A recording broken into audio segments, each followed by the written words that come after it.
처음엔 그저 흔한 고부 갈등인 줄 알았습니다. 하지만 교수가 된 아들은 제 모든 것을 통제하며 저를 정신없는 늙은이로 만들려 했죠. 마침내 모든 가족이 모인 날, 제 전 재산을 빼앗을 서류를 내밀더군요. 그러나 아무도 몰랐습니다. 제가 그날을 위해 수십 년간 무엇을 기록해왔는지, 이 조용한 어머니의 마지막 반격을 끝까지 지켜봐 주세요. 대구의 아침은 늘 고요하게 시작돼요. 특히 제가 사는 이 동네는 오래된 주택가라 더 그렇죠. 담장 너머로 감나무가 고개를 내밀고 골목을 쓸어내는 빗자루 소리가 잠을 깨우는 그런 곳이거든요. 제가 평생을 살아온 이 종갓집도 세월의 흔적을 고스란히 간직하고 있어요. 매일 아침 눈을 뜨면 가장 먼저 하는 일이 마당에 나가 흙냄새를 맡는 거예요. 밤새 이슬을 맞은 화초들을 돌보고 장독대에 놓인 작은 재단에 정화수를 새로 올리죠. 조상님들께 하루의 시작을 고하고 가족의 안녕을 비는 이 시간만큼은 온전히 제 것이에요. 대청마루에 앉아 멀리 보이는 팔공산 능선을 바라보고 있으면 복잡했던 마음도 차분히 가라앉는 기분이 들어요. 저 사는 수십 년 동안 저 자리에서 묵묵히 저를 지켜봐 준 것 같거든요. 그런데 언제부턴가 이 고요함을 깨는 소리가 하나 생겼어요. 아들이 제게 쥐어준 그 네모난 기계, 스마트폰이라는 것에서 시도 때도 없이 울리는 알림음이었죠. 띵동, 카톡, 쨍그랑. 꼭 저희 집의 오랜 평화를 비웃기라도 하듯 그 소리는 날카롭게 정적을 파고들었어요. 예전에는 아이들 웃음소리, 남편의 헛기침 소리로 북적이던 이 집이 이제는 저 혼자와 저 낯선 기계 소리만 덩그러니 남았네요. 그날도 그랬어요. 주말 아침 정갈하게 마당을 정리하고 있는데 아들 녀석이 왔더군요. 대학 교수라고 넥타이까지 메고 온 모습이 듬직하면서도 어딘가 모르게 저와는 다른 세상 사람 같았죠. 녀석은 툇마루에 앉아있는 제 옆에 털썩 앉았어요. 그런데 입에서 나온 첫 마디가 어머니 밤새 안녕하셨어요가 아니었어요. 제 눈앞에 자신의 스마트폰 화면을 들이밀더군요. 번쩍이는 화면에는 제가 알 수 없는 그래프와 숫자들로 가득했어요. 보세요, 어머니. 이번 달 생활비랑 병원비, 관리비까지 제가 이걸로 다 처리했어요. 이제 일일이 종이 고지서 챙기실 필요 없어요. 영수증도 필요 없고요. 녀석은 아주 자랑스러운 얼굴이었죠. 마치 큰 선심이라도 쓰는 것처럼요. 제 손에 있던 낡은 가계부가 갑자기 초라하게 느껴졌어요. 수십 년간 쌀한 톨, 콩 한 쪽까지 제 손으로 기록하며 꾸려온 살림이었는데 이제는 저 화면 속 숫자 몇 개로 대체되어 버린 거예요. 제가 어색하게 웃으며 아이고 고맙다. 그래도 어제 서문시장에 갔더니 글쎄 가을 무가 얼마나 실하고 좋던지 한 다발에 5천 원밖에 안 하길래 현금으로 사와서 깍두기를 좀 담갔다라고 말을 꺼냈어요. 시장 상인들과 몇 마디 정을 나누고 제 손으로 직접 물건을 고르는 그 재미를 아들에게 알려주고 싶었거든요. 하지만 아들은 제 말을 듣는 둥 마는 둥 하더니 손을 내저었어요. 어머니, 이제 그런 데 가지 마세요. 사람 많고 복잡하기만 하잖아요. 제가 주문해드리는 온라인 마켓 이용하세요.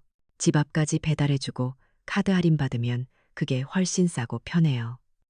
녀석의 목소리에는 조금의 망설임도 없었어요. 저의 작은 즐거움, 저의 습관, 저의 세계는 그저 비효율적이고 낡은 것으로 치부될 뿐이었죠. 저는 더 이상 아무 말도 할 수 없었어요. 그저 고개를 끄덕이는 것밖에는요. 아들의 세상에서 저는 점점 보이지 않는 사람이 되어가고 있었어요. 한참을 그렇게 앉아 있는데 아들의 전화가 울렸어요. 화면을 보니 신우이, 그러니까 녀석에게는 고모였죠. 아들은 제 얼굴을 한번 쓱 보더니 스피커폰 버튼을 눌렀어요. 꼭 저 들으라는 듯이요. 아, 고모, 잘 지내시죠? 네, 저 어머니 댁에 와 있어요. 싹싹한 목소리가 대청마루에 울려 퍼졌어요. 신우이의 반가운 목소리가 들려왔죠. 어머, 우리 조카 왔나? 형님은 좀 어떠시냐? 그러자 아들이 기다렸다는 듯이 과장된 한숨을 내쉬었어요. 아휴, 고모, 말을 마세요. 어머니가 자꾸 깜빡깜빡하셔서 제가 없으면 큰일 나요. 지난주 병원 예약도 제가 다 해드리지 않았으면 또 잊어버리셨을 거예요. 제가 매주 와서 이렇게 챙겨드려야 마음이 놓여요. 저는 제 귀를 의심했어요. 제가 언제 병원 예약을 잊었다는 건지, 오히려 아들이 제게 통보하듯 그날 병원 가셔야 해요라고 말했을 뿐인데요. 제가 무언가 말을 하려고 입을 떼는 순간 아들이 제 어깨를 툭툭 치며 눈으로 조용히 하라는 신호를 보냈어요. 전화기 너머에서는 신우이의 감탄하는 목소리가 흘러나왔어요. 아이고, 세상에. 우리 조카가 진짜 효자다, 효자야. 형님, 정말 아들 하나는 잘 뒀네. 그만하면 복이지, 뭘 더 바라겠어. 그 칭찬이 마치 날카로운 바늘처럼 제 가슴을 쿡쿡 찔렀어요. 저는 아무런 변명도 하지 못하고 그저 입꼬리를 올려 씁쓸하게 웃을 수밖에 없었죠. 이 집안에서, 이 보수적인 대구 땅에서 교수가 된 아들의 말과 늙은 어미의 말 중 누구의 말을 믿을지는 불보듯 뻔한 일이었으니까요. 사람들은 아들의 행동을 효도라고 부르며 칭찬했고, 그럴수록 저는 점점 더 보살핌이 필요한 무능한 늙은이가 되어갔어요. 아들은 그렇게 자신만의 거미줄을 촘촘히 치고 있었던 거예요. 효도라는 이름의 거미줄을요. 전화가 끊기고 아들은 만족스러운 얼굴로 자리에서 일어났어요. 그럼 어머니, 저 이제 가볼게요. 필요한 거 있으면 전화하지 마시고 카톡 남겨놓으세요. 전화는 제가 바빠서 잘 못 받아요. 그 말을 끝으로 녀석은 훌쩍 집을 나섰어요. 텅 빈 대청마루에 또다시 저 혼자 남았죠. 한참을 멍하니 앉아 있다가 저는 조용히 제 방으로 들어왔어요. 문을 닫고 자리에 앉아 낡은 자개장 서랍을 열었어요. 그 안에는 제가 평생 써온 낡은 가계부가 있었죠. 매일의 수입과 지출이 꼼꼼하게 적힌 제 삶의 역사나 다름없는 물건이에요. 가계부 밑에는 더 두껍고 묵직한 책이 한 권 있었어요. 손때 묻은 갈색 가죽 표지의 일기장이었죠. 저는 일기장을 펼쳤어요. 그리고 조금 전 갈아 넣은 만년필을 들었죠. 사각사각 종이 위를 스치는 펜 소리만이 방 안의 침묵을 채웠어요. 오늘 있었던 일, 아들이 했던 말, 제 스마트폰 화면에 찍혔던 알 수 없는 숫자들, 그리고 전화기 너머로 들려왔던 신우이의 목소리까지. 저는 하나도 빠짐없이 제 감정까지 담아 꼼꼼하게 기록하기 시작했어요. 글을 쓰는 동안 구부정했던 허리가 꼿꼿하게 펴졌어요. 힘없이 떨리던 손끝은 만년필을 단단히 쥐고 있었죠. 희미하게만 보이던 세상이 아주 선명하게 느껴졌어요. 아들의 눈빛, 그의 말투에 섞인 미세한 거만함, 저를 대하는 태도 속에 숨겨진 의도까지. 일기장 위에 제 생각을 정리하며 저는 더 이상 순종적인 늙은 어미가 아니었어요. 등불 아래 제 눈빛은 그 어느 때보다 차갑고 단단하게 빛나고 있었어요. 보이지 않는 사람의 조용한 반격은 그렇게 시작되고 있었던 거죠. 일기장의 마지막 글자를 적고 펜을 내려놓아도 제 마음속 먹먹함은 쉬이 가시지 않았어요. 며칠이 지났죠. 아들은 그 뒤로 뜸하더군요. 아마 자기가 던져놓은 말이 제 마음속에서 잘 익어가기를 기다리고 있었나 봐요. 하지만 그 침묵은 평화가 아니라 더 큰 폭풍을 예고하는 고요함 같았어요. 아니나 다를까 주말 오후에 녀석이 다시 찾아왔어요. 이번에는 혼자가 아니었죠. 양손에 신문과 잡지를 한가득 들고서요. 녀석은 대청마루에 신문들을 펼쳐놓았어요. 큼지막한 제목들이 눈에 들어왔죠. 황혼의 부모 노리는 부동산 사기 급증, 자식 사칭 보이스피싱에 전 재산 날린 70대 노인. 전부 노인들을 상대로 한 흉흉한 사건들에 대한 기사였어요. 녀석은 아주 심각한 얼굴로 제게 말했어요. 어머니, 이것 좀 보세요. 요즘 세상이 이렇게 험해요. 어머니 혼자 이 큰 집에 계시니 제가 밤잠을 설칠 지경이에요. 저는 아무 말 없이 아들의 얼굴만 쳐다봤어요. 정말 저를 걱정하는 걸까요? 아니면 저 기사들이야말로 녀석이 찾던 최고의 무기였을까요? 녀석은 제 침묵을 긍정으로 받아들였는지 한 걸음 더 나아갔어요. 어머니가 이 큰 종갓집을 혼자 관리하시는 건 너무 위험하고 힘든 일이에요. 제가 법적으로 관리 권한을 가지면 그 어떤 사기꾼도 우리 집을 넘보지 못해요. 어머니를 지켜드리는 가장 확실한 방법이라고요. 지켜준다는 말이 참 무섭게 들렸어요. 그건 마치 새장 속에 새를 가두고는 너를 고양이로부터 지켜주는 거야. 라고 말하는 것과 뭐가 다를까요? 녀석은 이미 문중의 젊은 축에 속하는 조카들에게까지 말을 흘려놓은 모양이었어요. 얼마 전에 사촌 동생이랑 통화했는데 다들 제 걱정을 많이 하더라고요. 큰어머니를 지켜드리기 위해서라면 제가 총대를 매는 게 맞다고요. 이건 저 혼자만의 생각이 아니에요. 어머니. 녀석은 제게 사회적인 압박이라는 또 다른 그물을 던지고 있었어요. 모두가 너를 걱정하고 있다. 너를 위한 최선의 방법이다라는 거절할 수 없는 명분을 만들어서요. 그리고 며칠 뒤 녀석은 약속이라도 한 듯이 낯선 남자를 한 명 데리고 집으로 들어섰어요. 번지르르한 양복에 반짝이는 구두, 기름을 발라 넘긴 머리까지 제 오래된 종갓집과는 어울리지 않는 사람이었죠. 아들은 그를 법률 자문가라고 소개했어요. 저는 속으로 변호사라고 고쳐 불렀죠. 대구 법조타운 근처에서 왔다는 그는 제게 명함을 건네면서도 눈은 집안 구석구석을 훑고 있었어요. 마치 갑서치를 매기는 사람처럼요. 우리는 안방에 마주 앉았어요. 변호사라는 남자는 저를 어린아이 대하듯 혹은 아무것도 모르는 사람 대하듯 부드럽지만 가르치려는 말투로 입을 열었어요. 어머님, 아드님이 정말 효심이 지극하십니다. 요즘 세상에 이렇게 부모님 노후를 세심하게 챙기는 자식이 드물거든요. 정말 힘든 결정을 하셨어요. 그는 저를 칭찬하는 척하며 아들을 치켜 세웠어요. 모든 공을 아들에게 돌리면서 저는 그저 아들의 결정을 따라야 하는 존재로 만들어버렸죠. 그는 제 앞에 서류 몇 장을 펼쳐놓고는 알아들을 수 없는 법률 용어들을 쏟아냈어요. 성년 후견인 재산관리권, 법정대리인, 그 단어들은 제 귀에 닿기도 전에 허공으로 흩어졌어요. 제가 멍하니 앉아있자 그는 아주 친절하다는 듯이 웃으며 말했어요. 어렵게 생각하실 것 없습니다. 어머님. 이 모든 게 어머님의 남은 여생을 아무 걱정 없이 편안하게 해드리기 위한 안전장치라고 보시면 돼요. 저는 서류는 쳐다보지도 않고 아들을 바라보며 조용히 입을 열었어요. 이 집은 그냥 집이 아니다. 내 할아버지의 할아버지, 그 이전의 조상님들부터 대대로 살아오신 곳이고 우리 가문의 역사가 담긴 곳이야. 돈으로 따질 수 있는 곳이 아니란다. 제 목소리는 떨리지 않았어요. 하지만 아들의 대답은 차가웠죠. 어머니, 그건 그냥 낡은 집일 뿐이에요. 비가 새고 겨울엔 춥기만 한 그런 비합리적인 감상에 젖어 있을 때가 아니라고요. 이 집을 제대로 보존하고 지키기 위해서라도 현대적이고 합리적인 관리가 필요한 겁니다. 낡은 집, 비합리적인 감상. 제가 평생을 바쳐 지켜온 가치와 역사가 아들의 입에서 그렇게 쉽게 부정되는 순간이었어요. 제 심장이 쿵하고 내려앉는 것 같았죠. 옆에 있던 변호사는 기다렸다는 듯이 고개를 끄덕이며 거들었어요. 아드님 말씀이 맞습니다. 소중한 자산일수록 감정보다는 이성적인 판단으로 법의 테두리 안에서 안전하게 보호해야죠. 그들의 세상에서 저의 가치관은 설 자리가 없었어요.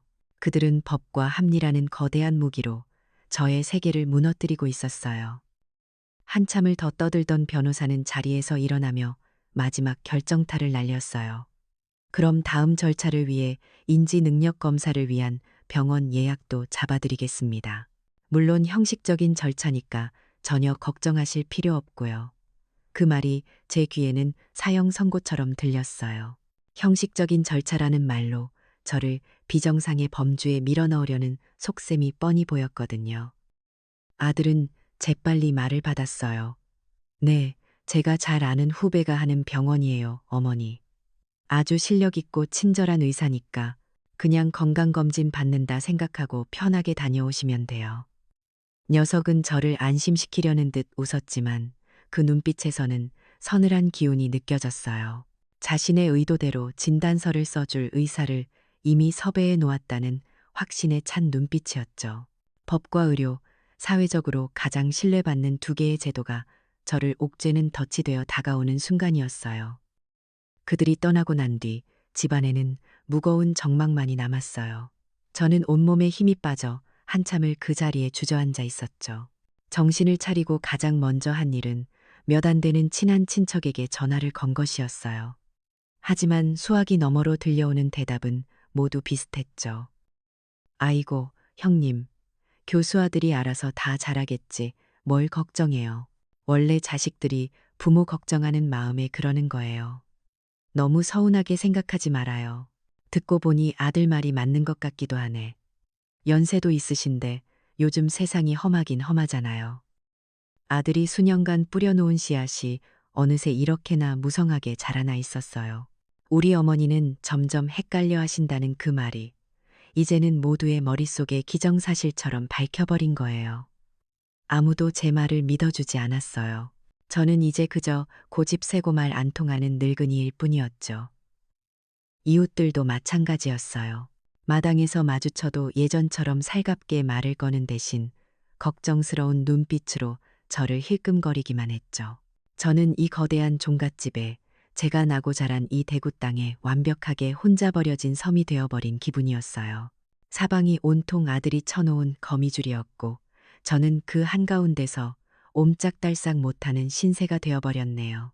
변호사가 다녀간 뒤로 며칠간 집안의 공기는 납처럼 무겁게 가라앉았어요. 저는 그 며칠을 뜬 눈으로 지새웠죠. 아들 녀석은 이제 대놓고 저를 벼랑 끝으로 몰고 있었어요. 제가 할 수 있는 일은 없었죠. 그저 다가올 추석 그 운명의 날을 기다리는 수밖에요. 제게 추석은 더 이상 풍요로운 명절이 아니었어요. 제 목에 칼을 겨눌 서슬퍼런 칼날이었죠. 그리고 기어이 그날이 왔어요. 추석 아침 동이 트기도 전부터 종갓집 부엌은 분주하게 돌아갔어요. 녹그릇 부딪히는 소리, 기름에 전 부치는 냄새, 갓 쪄낸 송편의 김이 온 집안을 가득 채웠죠. 우리 대구 지역 차례상에는 꼭 돈백이라 불리는 상어고기 산적과 큼지막한 문어 숙회가 올라가거든요. 저도 다른 생각은 잠시 잊고 수십 년간 해온 대로 묵묵히 제사 음식을 준비했어요. 제사란 조상님께 드리는 정성이자 가문의 뿌리를 확인하는 가장 중요한 의식이니까요. 며느리를 비롯한 동서들, 조카 며느리까지 부엌에 모여들었죠. 한바탕 시끌벅적한 분위기 속에서 아들 녀석이 부엌으로 들어왔어요. 녀석은 일손을 거들러 온 게 아니었어요. 사냥을 앞둔 매처럼 날카로운 눈으로 저를 지켜보고 있었죠. 아니나 다를까 제가 탕국에 넣을 간장을 종지에 따르고 있을 때였어요. 녀석이 일부러 모든 사람이 들을 수 있는 큰 목소리로 외쳤더군요. 어머니, 간장 거기 두시면 안 된다고 제가 몇 번을 말씀드렸어요. 또 잊으셨네. 또. 순간 부엌의 모든 소음이 멎었어요. 모두의 시선이 제게로 향했죠. 저는 제가 뭘 잘못했는지조차 알 수 없었어요. 늘 두던 자리에 간장 종지를 두었을 뿐인데요. 제가 어리둥절한 표정으로 쳐다보자 아들은 과장된 한숨을 푹 내쉬며 제 손에서 간장 종지를 빼앗아 다른 곳으로 옮겼어요. 그러고는 마치 연극 배우처럼 동서와 며느리를 돌아보며 고개를 절레절레 저었죠. 아유, 다들 좀 이해해 주세요. 요즘 저희 어머니가 부쩍 깜빡깜빡하셔서 제가 걱정이 이만저만이 아니에요. 제가 옆에서 이렇게 하나하나 챙겨드려야지 어쩌겠어요. 그 말 한마디에 저는 순식간에 도움이 필요한 늙은이, 자식을 고생시키는 무능한 존재가 되어버렸어요. 며느리의 눈빛에 스치는 미세한 경멸, 동서의 얼굴에 떠오르는 동정심, 그 모든 것이 비수가 되어 제 가슴에 밝혔어요. 아들의 이 공격은 너무나도 치밀하고 교묘해서 제가 반박할수록 저는 더 초라하고 이상한 사람이 될 뿐이었죠. 저는 그저 입을 다물고 다시 묵묵히 전을 뒤집는 수밖에 없었어요. 아들이 던진 말은 삽시간에 부엌을 넘어온 집안으로 퍼져나갔어요. 마치 전염병처럼요. 아들의 말은 사실 확인이 필요 없는 공인된 정보가 되었죠. 잠시 후 동서가 제게 다가와 걱정스럽다는 얼굴로 속삭였어요. 형님, 정말 괜찮으세요? 어디 편찮으신 거 아니에요? 그건 진심 어린 걱정이 아니었어요. 당신에게 정말 문제가 있군요라는 확인 사살이었죠. 조카 며느리는 한술 더 떴어요. 어머님 힘드시면 그냥 앉아 계세요. 저희가 다 할게요. 그 친절함 속에는 당신은 이제 쓸모가 없다는 날카로운 가시가 숨어 있었어요.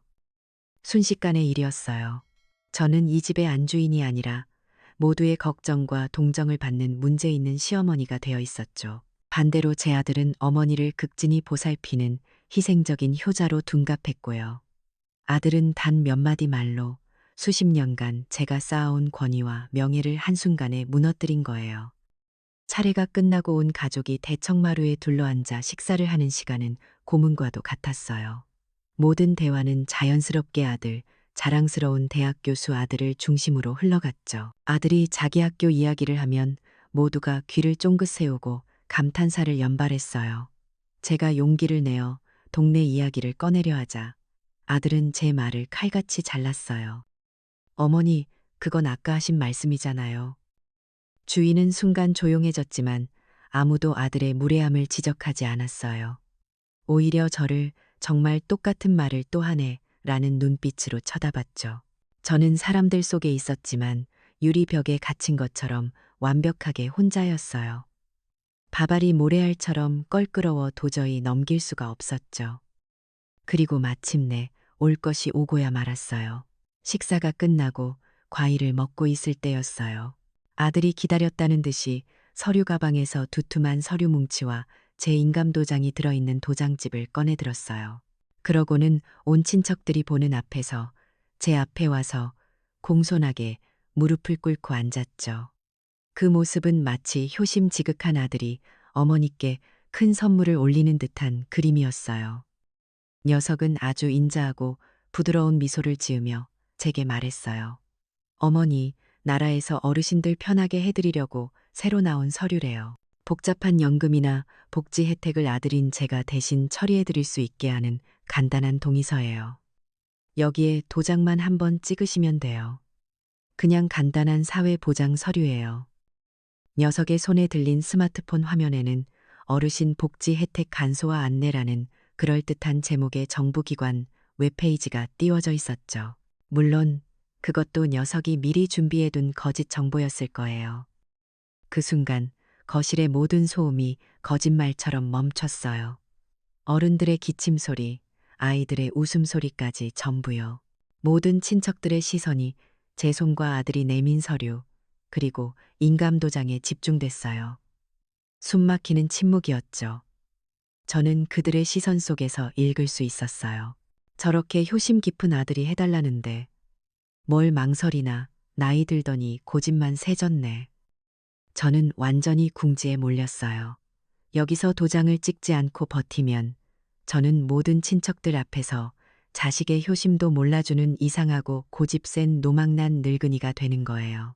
평생을 지켜온 제 체면과 명예가 한순간에 땅에 떨어지는 거죠. 하지만 저 서류에 도장을 찍는 순간 저는 제 이름과 인생, 그리고 조상 대대로 물려온 이 종갓집까지 모든 것을 잃게 돼요. 법적으로 죽은 사람이 되는 거나 마찬가지였죠. 아들은 여전히 인자한 미소를 띤 채 저를 바라보고 있었어요. 그 눈빛은 제게 속삭이고 있었죠. 어머니, 이제 포기하세요. 어머니는 이길 수 없어요. 제 손은 사시나무처럼 떨려왔어요. 모든 것을 잃거나 모든 것을 버리거나 제게 남은 선택지는 없어 보였어요. 사방이 막힌 절벽 위에 저 혼자 서 있는 기분이었죠. 사방이 숨막히는 침묵에 잠겨 있었어요. 모든 소리가 제 귓가에서 멀어지고 오직 제 심장이 쿵, 쿵, 쿵 울리는 소리만 들리는 듯했죠. 눈앞에는 제 모든 것을 빼앗아갈 서류와 인감도장이 놓여 있었고 그 너머에는 효자의 가면을 쓴 아들의 얼굴이 보였어요. 친척들의 시선은 날카로운 송곳이 되어 제 등과 가슴에 밝혔죠. 여기서 무너지면 저는 정말로 이름도 인생도 없는 보이지 않는 사람이 되어 사라지게 될 터였어요. 손끝이 차갑게 식어갔지만 이상하게도 제 머릿속은 그 어느 때보다 맑고 차분해졌어요. 저는 도장을 찍지 않았어요. 떨리는 손을 애써 감추며 천천히 고개를 들었죠. 하지만 제 시선이 향한 곳은 아들이 아니었어요. 저는 아들을 그대로 지나쳐 저 상석에 꼿꼿이 앉아 계신 문중의 종손 어르신을 바라봤어요. 여든이 넘으셨지만 허리는 대쪽 같았고 그 눈빛에는 가문의 역사가 담겨 있었죠. 저에게는 시조카뻘이지만 문중 서열로는 하늘 같은 어른이셨어요. 그분의 얼굴을 보는 순간 수십 년 전에 기억이 파노라마처럼 스쳐 지나갔어요. 전쟁이 끝나고 모두가 가난했던 시절이었죠. 당시 젊었던 종손 어르신은 종갓집을 지키기 위해 애쓰셨지만 빚더미에 올라 가문의 땅이 넘어갈 위기에 처했었어요. 도동서원 근처의 선산까지 위태로웠죠. 그때 갓 시집 온 제가 나섰어요. 남편 몰래, 시어른들 몰래 제가 시집 올 때 친정어머니가 챙겨주셨던 금가락지와 비녀를 팔았죠. 그리고는 시장에서 채소를 팔아 모았던 쌈짓돈을 보태어 모자란 돈을 겨우 마련해 드렸어요. 누구에게도 알리지 말아 달라는 제 부탁에 어르신은 아무 말 없이 제 손을 꼭 잡아주셨죠. 그날 이후로 어르신은 저를 단순한 종부, 종후가 아닌 가문을 지켜낸 동지로 여겨주셨어요. 그래요, 저의 진짜 힘은 은행 통장이나 땅 문서에 있는 게 아니었어요. 수십 년이라는 세월 동안 이 종갓집의 며느리로, 안주인으로, 어른으로 살면서 묵묵히 쌓아온 신뢰와 관계가 바로 저의 가장 큰 자산이었죠. 그리고 또 하나, 제 방 자개장 깊숙한 곳에는 지난 40년간의 세월이 고스란히 담긴 수십 권의 일기장이 잠들어 있었어요. 그건 단순한 감정의 배설구가 아니었어요. 날짜와 시간, 오고 간 대화까지 꼼꼼하게 기록된 제 삶의 가장 정확한 증거물이었죠. 과거의 기억에서 돌아온 저는 마음을 굳혔어요. 저는 아주 조용하지만 그 자리에 있는 모든 사람이 들을 수 있을 만큼 또렷한 목소리로 입을 열었어요. 제 목소리는 조금도 떨리지 않았어요. 아무래도 이건 아주 중요한 서류 같구나. 그러니 우리 가문의 가장 큰 어른이신 종손 어르신께서 증인이 되어 주시면 좋겠구나. 제 말에 거실의 공기가 순간 얼어붙었어요. 가장 당황한 것은 아들이었죠. 녀석의 얼굴에서 그 인자하던 미소가 싹 사라졌어요. 여기서 제 제안을 거절하면 가문의 최고 어른을 무시하는 불경을 저지르는 셈이 되니 거절할 수도 없었을 거예요. 녀석은 어쩔 수 없이 억지 미소를 지으며 고개를 끄덕였죠. 종손 어르신은 의아한 표정으로 저와 아들을 번갈아 쳐다보셨어요. 상황이 이상하게 돌아간다는 것을 눈치채신 거죠. 바로 그 순간 저는 종손 어르신께 제 모든 진심을 담아 눈빛을 보냈어요. 그건 말보다 더 많은 것을 전하는 우리만이 아는 신호였죠. 어르신, 수십 년 전 제가 가문을 지켰듯 지금은 어르신께서 저를 믿어주셔야 합니다. 이 가문에 큰 불의가 행해지려 하고 있습니다. 어르신의 눈빛이 짧게 흔들리더니 이내 깊은 이해와 함께 무겁게 고개를 꿀꺽이셨어요. 저의 오랜 동맹이 드디어 움직이기 시작한 거예요. 사실 이 모든 것은 제게 갑작스러운 일이 아니었어요. 아들이 저를 디지털 문맹인 늙은이로 얕보고 방심하는 동안 저는 조용히 저만의 무기를 갈고 닦고 있었거든요. 몇 달 전부터 저는 아들 몰래 동네 노인복지관에 나갔어요. 처음에는 돋보기를 쓰고 스마트폰 자판을 하나하나 눌러보는 것조차 힘들었죠. 하지만 아들의 경멸, 어린 눈빛을 떠올릴 때마다 저는 이를 악물었어요. 그렇게 한 달, 두 달이 지나자 저는 제법 능숙하게 인터넷 검색을 할 수 있게 되었어요. 그리고 어느 날 밤 저는 떨리는 손으로 변호사가 흘렸던 그 단어, 성년 후견인 제도를 검색해 보았죠. 화면에 떠오른 내용을 읽어 내려가는 동안 제 온몸의 피가 차갑게 식는 것 같았어요. 그것은 보호가 아니라 박탈이었어요. 한 사람의 모든 권리를 빼앗아 법적으로 식물인간으로 만드는 제도였죠. 아들의 모든 계획과 의도가 퍼즐처럼 맞춰지는 순간이었어요. 저는 거기서 멈추지 않았어요. 아들이 말했던 그 후배 의사와 병원의 이름까지 검색해 그들이 어떤 관계인지, 어떤 평판을 가졌는지 샅샅이 뒤졌죠. 아들이 쳐놓은 거미줄의 모든 경로를 저는 제 손으로 직접 확인하고 있었던 거예요. 저의 무능함은 녀석을 방심시키기 위한 가장 완벽한 연기였던 셈이죠. 저의 계획은 즉흥적인 발상이 아니었어요.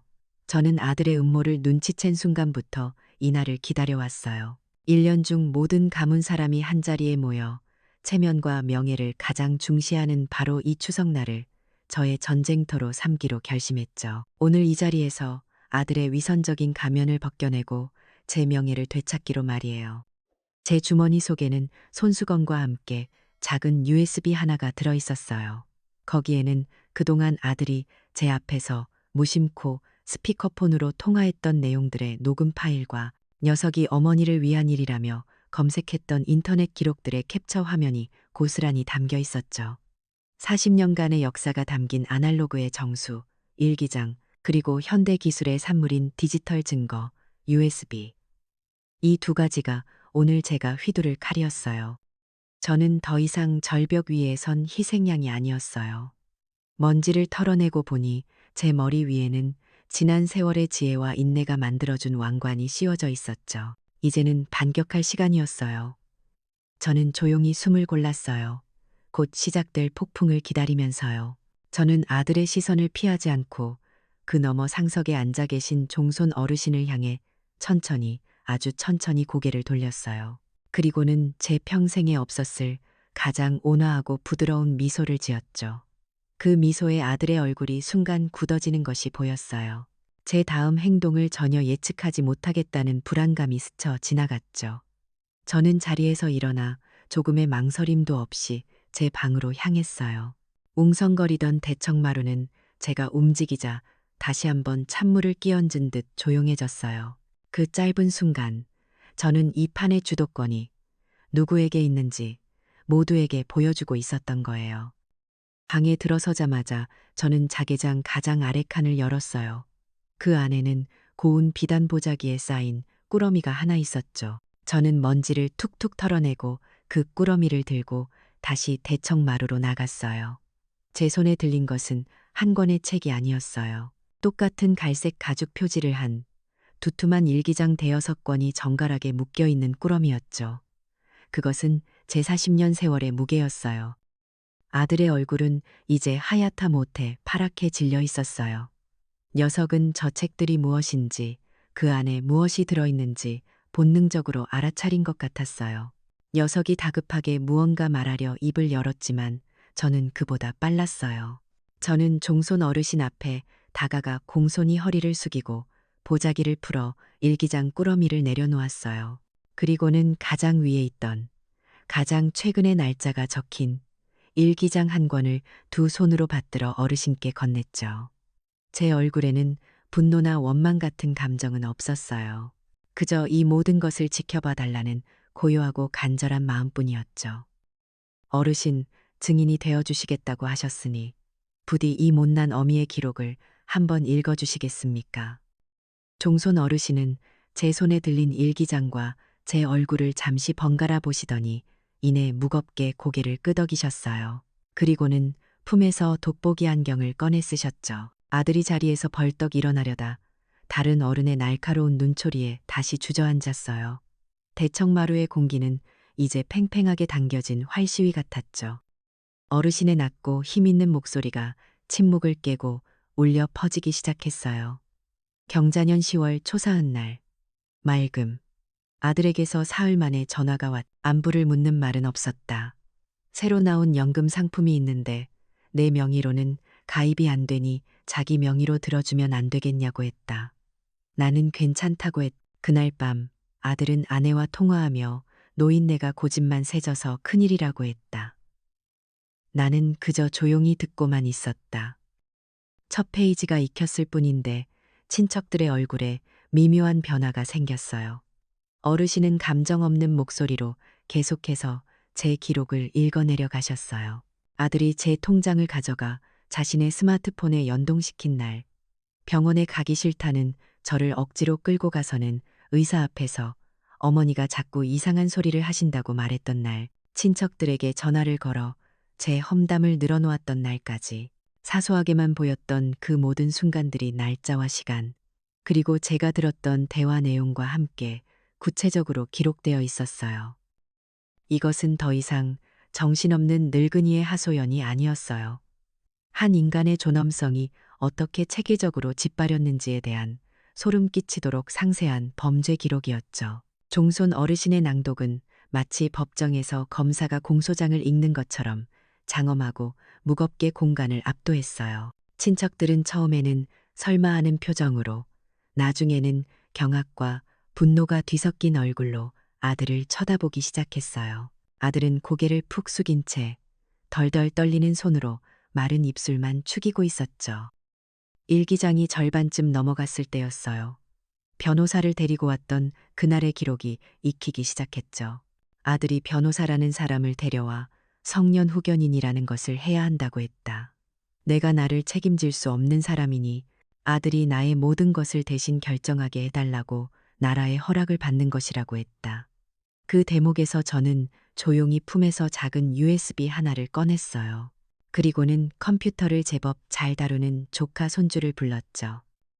아가, 저기 텔레비전에 이것 좀 연결해 줄 수 있겠니? 아들의 얼굴이 사색이 되었어요. 조카 손주가 어리둥절한 얼굴로 USB를 텔레비전에 연결하자 스피커를 통해 익숙한 목소리가 흘러나왔어요. 바로 그 거만했던 변호사의 목소리였죠. 걱정 마십시오, 교수님. 어차피 노인네라 이런 복잡한 내용은 잘 모를 겁니다. 그냥 좋은 거라고 둘러대고 도장만 받으시면 됩니다. 나머지는 제가 다 알아서 처리하겠습니다. 그 목소리가 울려 퍼지는 순간 대청마루는 분노의 함성으로 가득 찼어요. 사기꾼 같은 놈, 배운 놈이 어찌 저런. 여기저기서 고성이 터져나왔죠. 아들의 음모는 이제 빼도 박도 못하는 명백한 사실이 되어버렸어요. 저의 아날로그 기록과 디지털 증거의 완벽한 합작이었죠. 하지만 저의 심판은 아직 끝나지 않았어요. 종손 어르신은 사람들을 조용히 시키고는 일기장의 다른 부분을 펼쳐 읽기 시작하셨어요. 그곳에는 저의 지출 내역이 적혀 있었죠. 갑자년 6월 보름날, 경주 사는 막내 조카에게 몰래 돈을 붙였다. 아들이 대학에 들어갔는데 등록금이 모자라 애를 태운다는 소리를 들었다. 아들은 모르겠지만 내게는 비상금이 조금 자식의 앞길이 막히는 것만큼 부모에게 가슴 아픈 일은 없으니. 그 기록이 익히는 순간 저 구석에 앉아있던 경주사는 조카 내외가 벌떡 일어났어요. 조카의 얼굴은 눈물 범벅이었죠. 그가 앞으로 나와 엎드리며 울부짖었어요. 맞습니다. 큰어머니께서 보내주신 돈이 아니었다면 우리 아들 대학 못 보냈습니다. 저도 지금까지는 아들 주인공의 아들, 이 형님을 잘 모시는 줄로만 알았는데 이런 배은망덕한 일이. 그 증언은 결정적인 한 방이었어요.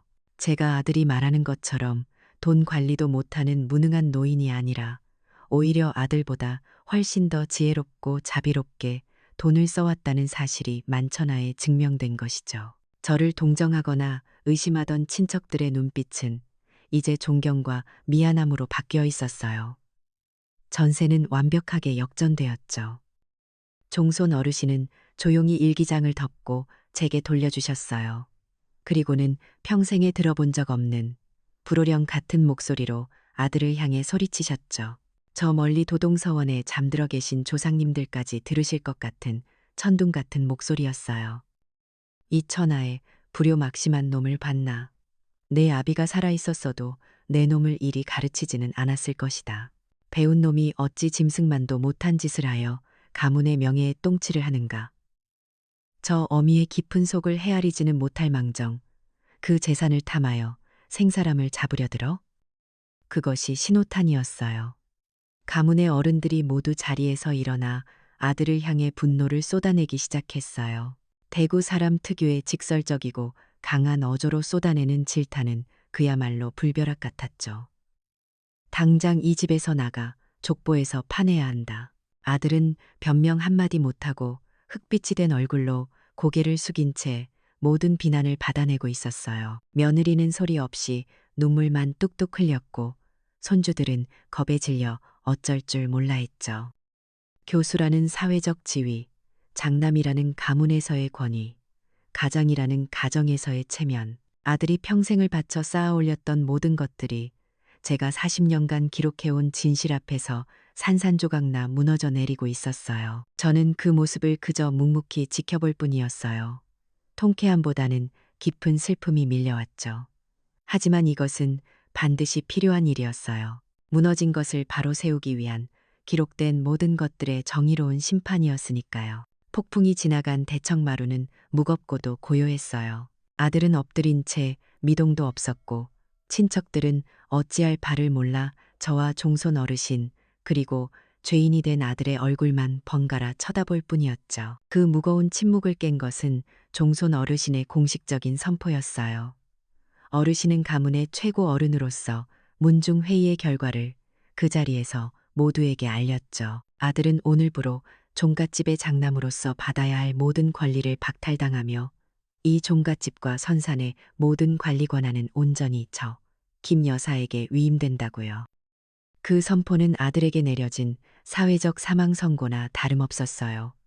녀석은 그제야 고개를 들었죠. 얼굴은 눈물과 콧물 그리고 수치심으로 범벅이 되어 있었어요. 평생을 지켜온 교수라는 체면도 장남이라는 자부심도 모두 잃어버린 그저 겁에 질린 아이의 모습이었어요. 녀석은 제게 기어오다시피 다가와 제 바짓가랑이를 붙잡고 통곡하기 시작했어요. 잘못했다고 한 번만 용서해달라고요. 모두가 제 입만 바라보고 있었어요. 제가 당장 이 집에서 나가 라고 소리치기를 기대하는 눈치였죠. 하지만 저는 그러지 않았어요. 파괴는 또 다른 파괴를 낳을 뿐 아무것도 바로 세우지 못하니까요. 저는 엎드려 있는 아들의 머리 위로 낮지만 단호한 목소리를 내리꽂았어요. 일어나거라. 나는 너를 내쫓지 않을 것이다.